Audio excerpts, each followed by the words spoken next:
Hey guys, Tactical. Today, I want to kind of talk about emotions, support structure, and establishing a routine. So, I mean, kind of one of those things. I'm starting off with a difficult one because, like, with the military, especially certain branches, like, we teach that, like, emotions are bad. And you don't want to appear weak, carry your own weight, however you want to phrase it. But like me personally, I'm not a very emotional person, and when I do express emotions, it's usually anger. But I've taken the MBTI test, like various different forms of it, and I'm not going to go into that. But like every time that I do take it, I'm always in the same ballpark, like 13% feelings, which means that I'm not an emotional person at all. I hate emotions, I despise emotions, I think they're useless for the most part, but it doesn't change the fact, even for somebody like me, they're still there. So, when preparing to transition out of the military, I think that it's kind of important to kind of establish where your emotional line lies. Like for me personally, I've always told my guys in the Coast Guard that if you stay in long enough, you're always going to have that case. And that case is going to be the case that, like, solidifies, like, you will never have another one of those. It is that case. And for me, it was a lightning storm in, like, 2010. 3 POB on a boat, disabled, about to get pushed on a rock, up onto the rocks in a lightning storm. Just after sunset, we got out there, and there was like this little 5-6-year-old girl on the boat, and she was scared shitless. Like, the look on her face was just like pure horror.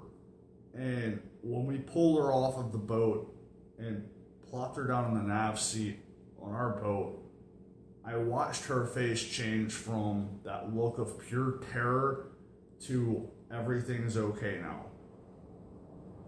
And for me, transitioning out of the military is just knowing that I'm probably never gonna have that again. Like that's the thing that bugged me, or that is bugging me still. Like when I got called in, or I didn't get called in the chief's office, but when I went to the chief's office to update him on a couple of things, you know, I updated him on what I needed to update him on, and he was like, so, and I knew right then that my higher tenure waiver did not get approved. Like that's all he had to say was so. And so I let him go through the little spiel that he was supposed to go through and blah, blah, blah, et cetera, et cetera. And I walked outside, and that was like the one thing that was in the back of my mind the whole time is like, I'm never going to have that again. That was my kind of emotional pull. And I took a couple of days to just not do anything really, and just kind of let my brain process information. And for me, I know that when I do have something like that, I have a couple of friends that are very close friends. I need to verbalize stuff when it comes to stuff like that. So for me, all I had to do was just like, I talked to one of my friends and was like, this is what I'm feeling right now. And after that, I'm good. So everybody's going to be different, but anyway, I'm not going to keep beating a dead horse with that one. Support network, and this ties directly back into what I just said. I've got a huge support network with people that I know. Regardless of whether it's like I'm trying to get my own business off the ground, when I get back, I'm going to probably be doing the RV thing for a while. I know a guy that has a podcast on like off-grid living, so that kind of ties in. So he can give me a lot of advice there. Like, I've got a very good friend of mine that is the person that if I had a long day, long weekend, whatever, they're the one that's like, what are you making for dinner? And apparently I'm not isn't an acceptable answer. So I think having a support network, having a community of people around you is very important, regardless of whether you're in the military or not. So I don't think that I need to elaborate on that a whole lot. But the last thing I wanted to talk about today, and kind of one of the big ones, is same friend that makes sure that I eat. We were having a conversation earlier today during lunch, and I can't even remember how it came up or what was said, but she mentioned having a routine. And I've been thinking about that most of the day. And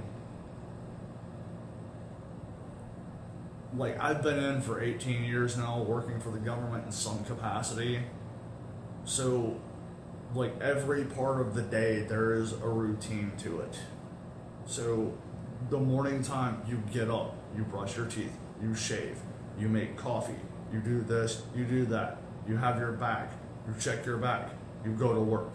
Like, there's a routine. And I think, especially like in a situation like mine where I'm getting out and I'm taking some time off, there's not going to be a routine unless I establish one. So another one of my goals when I do get out is to establish a routine. Right now, just what I'm thinking about is just get up, brush my teeth, feed the dog, let the dog out, make a cup of coffee. That's what I've got so far. You know, but regardless, I don't care whether it's like read a chapter out of a book, or for most of us, you know, one of the first things you do in the military is PT. So I don't care if you go for a mile run or a 3-mile run, just something there to establish like a routine for the day. Because, I mean, for me, I've been doing this for 18 years. I think it's one of the problems that we have when we get out is you feel like there's no purpose anymore, because like all of the stuff that you used to do, it's not there anymore. So I think that establishing some form of a routine for the day or for the morning or for whatever just kind of solidifies something there in the back of your brain mentally, somehow just kind of put something there to say, okay, there's a point to today. So yeah. Anyway, this is just kind of the stuff that I've been stewing on most of today. But anyway, until next time.